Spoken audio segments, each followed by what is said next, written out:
Jeremy Gessner called and asked me to do a miracle. And I said, what is that, Jeremy?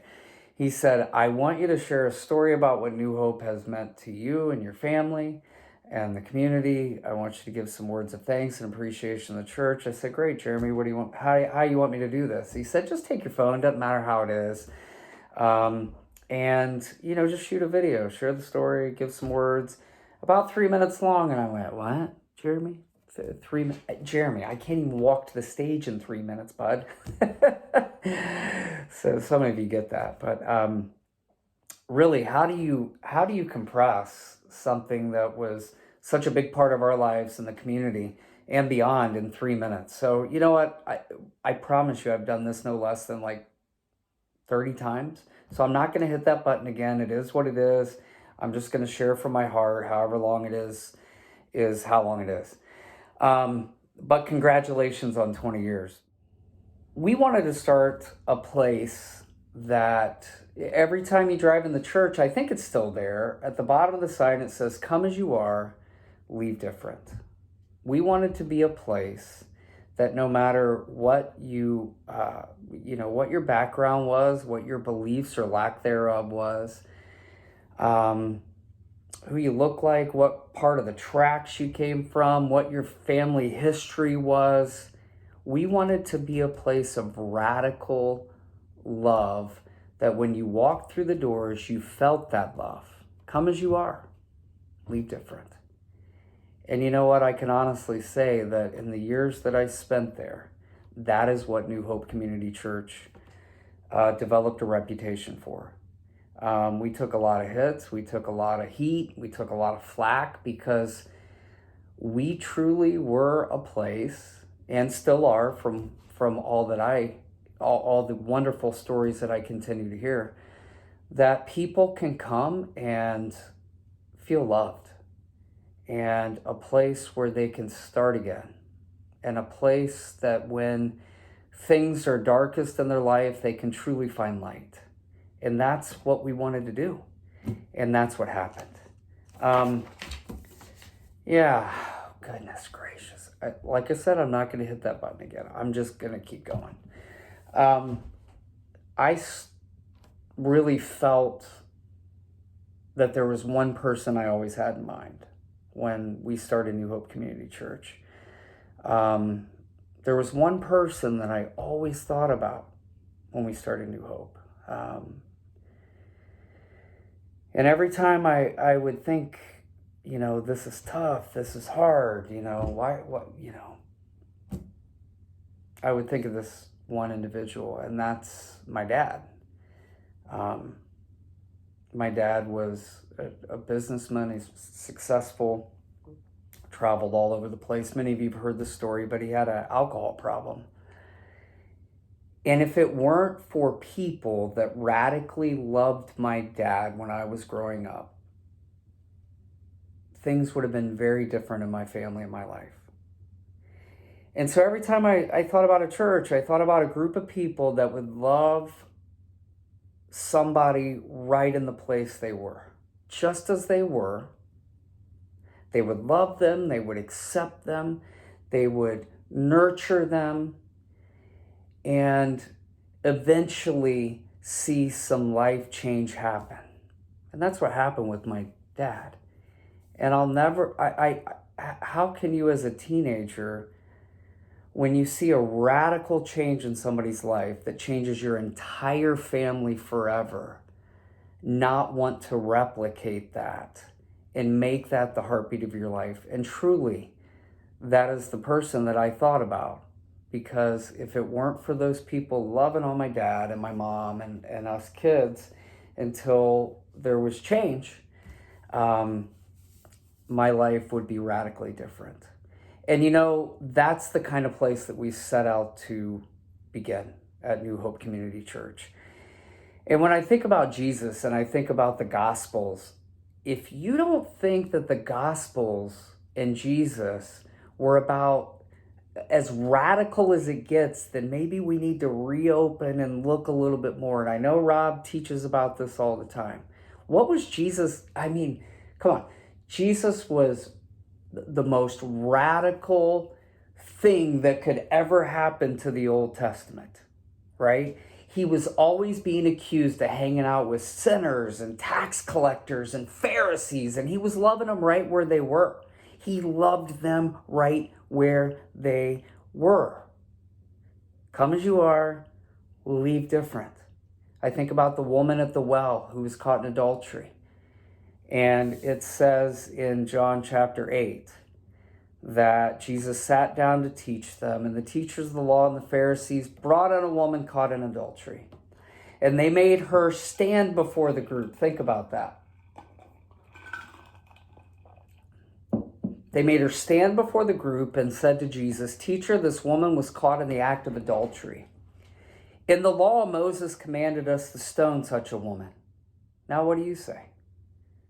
And they were using this question as a trap in order to have a basis for accusing him. Love this part of the story. But Jesus bent down and started to write on the ground with his finger. And when they kept on questioning him, they straightened up and said to them, "Let any one of you who is without sin be the first to throw a stone at her." And again he stooped down and he wrote on the ground. And you're like, why are you sharing this? Well, because I just tell you that when you've seen people who love other people right where they are, and you've seen radical life change, it can't help but change your life and want you to have that same kind of love and acceptance so that you might see families completely changed. And so when I hear that story, I think of my dad. I think of my mom. I think of me. I think of my sisters. I think of my family. I think of my friends. I think of hundreds of people that walked through the door of that church. And it was because of a group of people long ago that loved on somebody right where they were that could happen. And it just kept passing down. It just kept getting handed down until we threw open the doors of New Hope Community Church on September 29, 2000. Oh, I didn't write this down. 2002. And the rest is history. Are we truly a place that you can say people can come as they are and leave different? All right, Jeremy. I'm trying here, bud. Here's my story. Let me read this verse. I'll tell my story and finish. Galatians chapter 5. Verse 14. It says this: "For the entire law is fulfilled in keeping this one command." Let me read that again. "For the entire law is fulfilled in keeping this one command. Love your neighbor as yourself."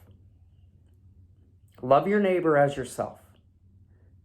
A lot of people forget verse 15 though. "Because if you bite and devour each other, watch out, or you will be destroyed by each other." Let me read it again because I'm so far over my time it doesn't even matter. "For the entire law is fulfilled in keeping this one command: love your neighbor as yourself. If you bite and devour each other, watch out or you will be destroyed by each other." The woman who was caught in adultery, the woman at the well, the woman with the issue of blood. It's funny how they're always talking, the women are always the sinners. Where's the man sinner? The Good Samaritan. That's a story about a man. Where a Samaritan, a non-believer, was the one that showed the greatest love, and Jesus pointed that out. Is that the kind of place that New Hope Community Church still is? I think it is. That's what I've heard. And that's what we set out to do. Because when you think about the Gospels and you think about what Jesus was, he was a radical, radical person who set out to accept people where they were so that they might see life change. And so I just wrote this down. Is New Hope Community Church still about the law? Remember? Teacher. The woman caught in adultery. Moses says in the law, You're to stone her. What do you say to set a trap? Is it about the law? Or was it about Jesus writing something in the dirt, not once, but twice? Was it about love? Is it about the law, or is it about love? Such radical love that calls us to love our enemies? Think about that. That's a dichotomy. Those three words don't go together, by the way. Love your enemies, because you can't. Enemies are typically something that you hate. I think there's a little dichotomy going on in this verse. That's another sermon another time. Love your enemies. And then the Bible says, Jesus says, they will know you by your love. That's what we set out to do. So here's my story, Jeremy. They're going to know you by your love. This story kept coming back to me time and time and time again. I'm like, I don't really want to share this story. Sorry, again, take 55. I don't really want to share this story because it's not political, but it's about politics, okay? It's probably just the day and age that we live in, but this story keeps coming back to me. Here's the story I want to give you. We were at the church for like a volunteer meeting, because at the time, lots of people, we were parking down the street, down at Dr. Nathan Steinmetz, Dr. Nate and Rod Steinmetz's office. And that's where we would always park. The staff and everybody, the launch team, we parked down there, we walked down, whether it was rain and snow and whatever.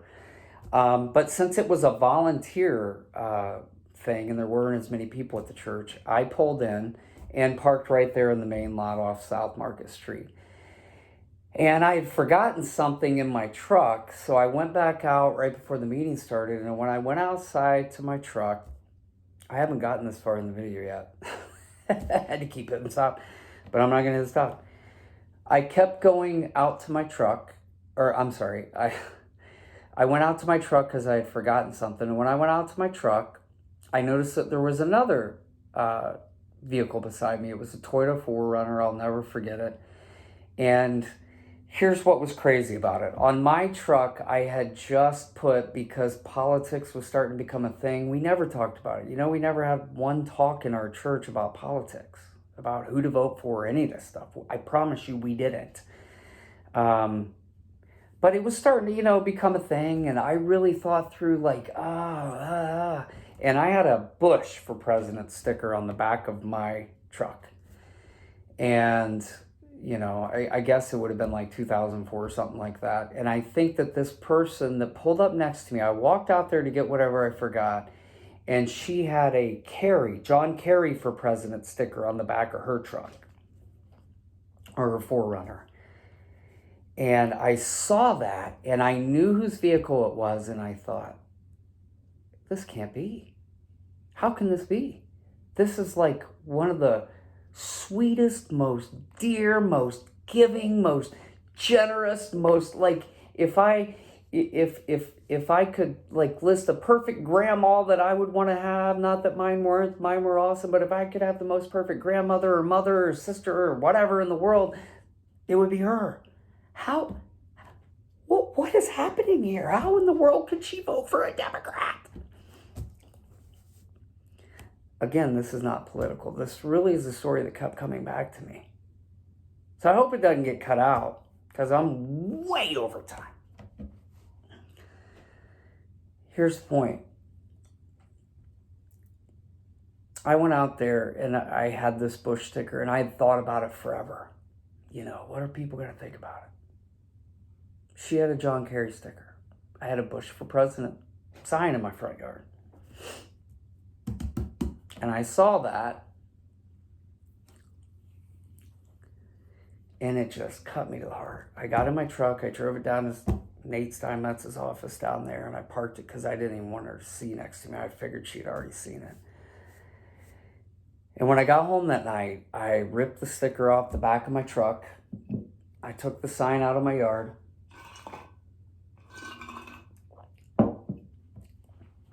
And I never made an outward display again. Now, what do I have in that message? I don't even know. I don't even know. I don't have, I have zero follow-up to that message for you. Like there's no point in what I'm trying to make from a non-church point of view, but from the church's point of view, here's what I'm trying to get at. They will know you by your love. I wonder what would happen if somebody drove past that sign that says New Hope Community Church on the side of the building and drove into the lot that says, come as you are. Come as you are. It's a place of hope. I wonder what would happen if somebody drove in with that bumper sticker today. And that's not a knock. I'm not trying to be political. But that's the story that's sticking with me. I went back to the staff the next week. And we all decided together as a team, what are we doing? Yeah, like why would we even want to talk about something like this? Because in the light of everything else that we were teaching, everything else we were preaching, is it about the law or is it about love? Because they're going to know us by our love, not how we vote, not how we dress, not who we love, not the finer points of theology. If you read the New Testament, do this. Go home, get on Bible Gateway, type in verses about love. That's the kind of hope that we wanted to give. A place where you could come as you were. And you didn't have to leave voting the same way. You didn't have to leave always thinking the same way. You didn't have to leave as this robot that subscribes to the exact things that we were. And when people heard about a place where they could be loved just as they were, it exploded.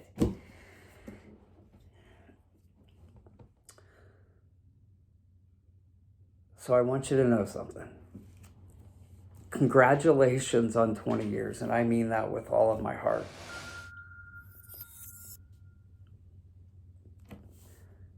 Something happened in that community that will go down in history forever, and you were a part of it.